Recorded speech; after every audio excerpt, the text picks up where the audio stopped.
Behold, the only face that may be cooler than mine. Hello, my baby! Hello, my honey! Hello, my ragtime gal! Sonny, you kissed my wife! Baby, my heart's on fire! Have you ever been ashamed of your face? Well, shame be gone! Because the market is awash with various helmets and masks you can use to disguise yourself. Among the myriad choices offered on the interwebs are helmets by Modern Icons, which are usually sold as a Gamestop exclusive depending on what country you live in. They have several offerings, including some from the Transformers franchise, including this. Soundwave. Soundwave, of course, is the awesome Decepticon communicator who wowed everybody during the 80s with his red eyes, his imposing faceplate, and his eerie vocoded voice. Free to go to Cybertron. You may never find a full Soundwave costume, but now you can look like Soundwave from the neck up. Thrill to the cube box container, which is designed to mimic the 80s Transformers style with gigantic logos and Euro-style font. The photo is duplicated on the side panel. On the back you will find all of the legalese, and a copy of the Trypticon vs. Metroplex artwork that they used to use on the back of Transformers boxes way back in the mid-80s. On the last side panel they elucidate the features, and they did pull a cheap gimmick of listing simple realities as special features on their bullet list.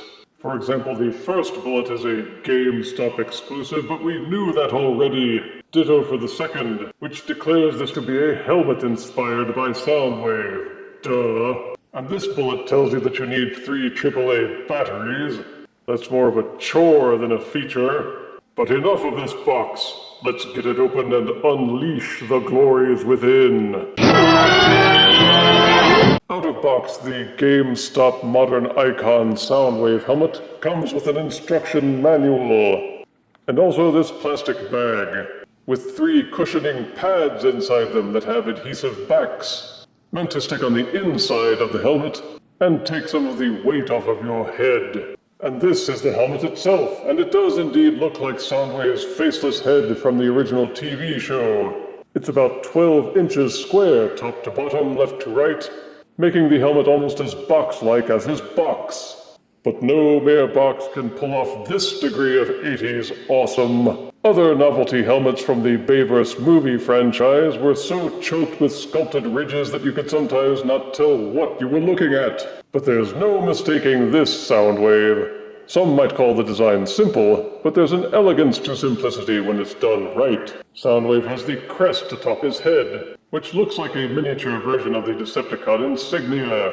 There are the panels on the side of the head, tapered at the top half, with flared ridges at the bottom. They added some extra detailing on the back for dimension and variety. And because the Generation 1 toy in the cartoon model never had much detail back there, he's got red eyes that are joined together into a Cyclops-style visor, and topped it all off with that cool faceplate. The colors are red, blue, and silver, and all of the paintwork has a bit of a metallic sheen to it, though none of it seems actually reflective. The edges and the sculpting are set off with these faded black highlights to simulate battle damage or real-world weathering. Purists may complain that this simulated grime spoils what might otherwise be a clean appearance, but you can tell why they did it, because without the edging, the helmet might appear flat and boring. The helmet doesn't need a display stand. It will lie well on any level surface. You can use it to adorn any shelf or curio stand, or serve as a great centerpiece for your dining room table. This panel at the back of the helmet has 2 clips that can be eased apart, allowing it to swing up like a hatch and give access to the inside of the helmet. The box lists interior sculpting as one of the helmet's features, and they didn't lie. The entire inside is also hard plastic, done in silvery gray, with plenty of ridges, bumps, and whatnot, to convey the impression that this helmet is very properly Cybertrony-y. They even have the Decepticon badge right behind the faceplate. There's a soft rubber nose guard which supports the weight of the helmet when you're wearing it, and protects your schnoz from being rubbed raw by any hard plastic edges. Use a small screwdriver to open up this plate on the inside of the helmet and install the batteries, and the helmet boasts electronic lights and sounds as the crowning touch. Sadly, this is not an actual voice-changing helmet. This helmet has ditched the voice-changing and has only 5 Soundwave sound bites. Press this button on the bottom right side, and it will activate the lights as well as causing the helmet to chime in with pre-recorded quotes. Autobots detected. All talk. No shock. As you command. Megatron. Megatron. What are your orders? My sensors indicate we are no longer alone. After 30 seconds, the lights will automatically deactivate to conserve battery charge. Another way in which the helmet seems deficient is the small number of quotes that the line cycles through. Since they took out the voice change ability, it seems the least they could have done would be to give him more lines, but only 5? There are greeting cards that have more sound files recorded than that. Plus, they skipped out on some of Soundwave's very best and most iconic phrases, such as, Laserbeak, prepare for flight. Operation Warfare. Ravage, eject, eject. Free to go to Cybertron. Intruder alert. Intruder alert. Autobots inferior. Soundwave superior. It's just disappointing that they veered away from giving the helmet the actual ability to make you sound like Soundwave and didn't use his best quotes. And the quotes they did insert are in piddling quantities. If you want actual voice changing with this helmet, or if you get tired of the pre-recorded phrases, you will have to take matters into your own hands. The helmet interior is roomy enough that you can rig up and insert the microphone of a separate voice changer widget like this one. Sure, it isn't vocoded, but it's better than using your natural voice and just imitating. Laserbeak, prepare for flight. Operation Warfare. Autobots inferior. Soundwave superior. Free to go to Cybertron. Intruder alert. Intruder alert. But the primary use for this is as decorative headgear. If the helmet isn't a perfect fit, then stick the included padding onto the inner top and sides to serve as support for the weight and to make the fit more snug. Sticking the pads to the helmet has its own risks because skin oils can dissolve adhesives, so these pads may quickly delaminate. They may also leave gummy residue on the insides, spoiling the pristinity. But once you accept those realities, just pop the helmet onto your noodle, and Soundwave's cool visage will be yours to sport.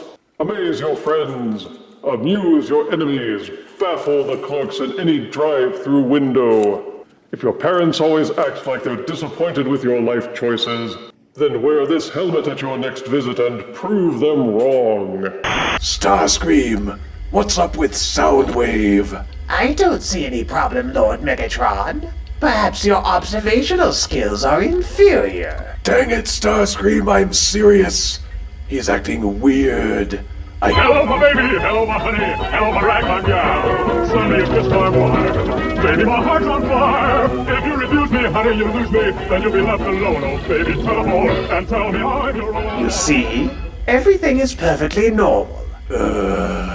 I wonder if Optimus has to put up with crap like this. Novelty pop culture helmets are an eclectic market. No matter how cool a helmet may be, you will rarely ever see people wearing one out in public.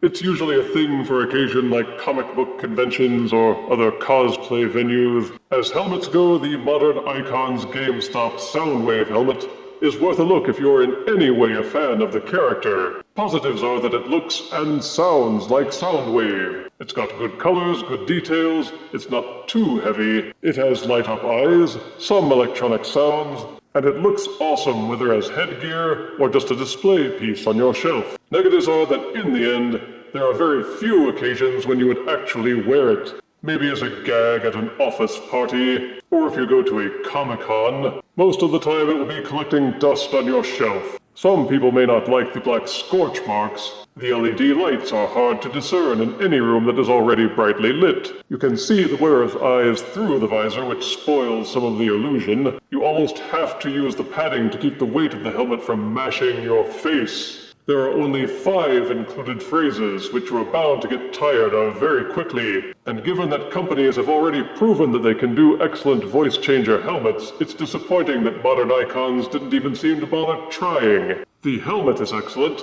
but there's a lot of wasted potential, which pulls an otherwise stellar score down to 8 out of 10 deaths. Now I'm off to do some reaping while wearing this. It'll confuse the heck out of them. If you refuse me, honey, you lose me, then you'll be left alone, oh baby, tell them all, and tell me I'm your own.